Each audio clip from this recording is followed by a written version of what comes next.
ছোট মেয়ের ঘাড়ে ধনী পরিবারের উত্তরাধিকার সূত্রে আসা বিশেষ চিহ্ন আছে। খবর পেয়ে দাদু ও পরিবারের লোকজন রেস্টুরেন্টে এসে ছবি মিলিয়ে নিশ্চিত হয় এটাই তাদের হারিয়ে যাওয়া নাতনি। পরিবারের এক পুরুষ হঠাৎ মনে করে ফেলে অতীতে এক নারীর সাথে তার সম্পর্ক ছিল। মনে মনে ভাবে তাহলে কি এই সত্যি আমার মেয়ে? কিন্তু মেয়েটি এসব কিছুই জানে না। তার একটাই চিন্তা মাকে বাঁচানো। তাই নিজের জীবন ঝুঁকিতে ফেলে হলেও সে কিডনি দান করতে চায়। হাসপাতালে এই খবর ছড়িয়ে পড়ে।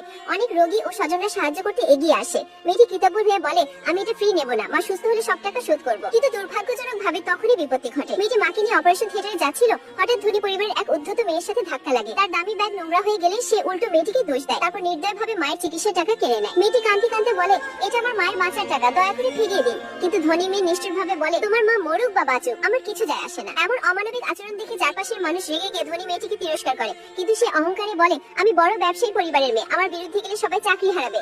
সবাই চুপ হয়ে যায়। ঠিক তখনই পরিচিত এক হ্যাটওয়ালা কাকা এগিয়ে আসেন। তিনি আগেই মেয়েটির গল্প জানতেন, প্রায় সাহায্য করতেন। এবারও তিনি দাঁড়িয়ে বলেন, টাকা বড় নয়, ন্যায় বিচারই বড়। ধনী মেয়েটি রেগে গিয়ে বোতল দিলে আঘাত করতে চায়, কিন্তু ঠিক তখনই হঠাৎ এক শক্তিশালী হাত এগিয়ে এসে তাকে থামিয়ে দেয় এবং ধনী মেয়েটিকে একটা লাথি মেরে দূরে ফেলে দেয়।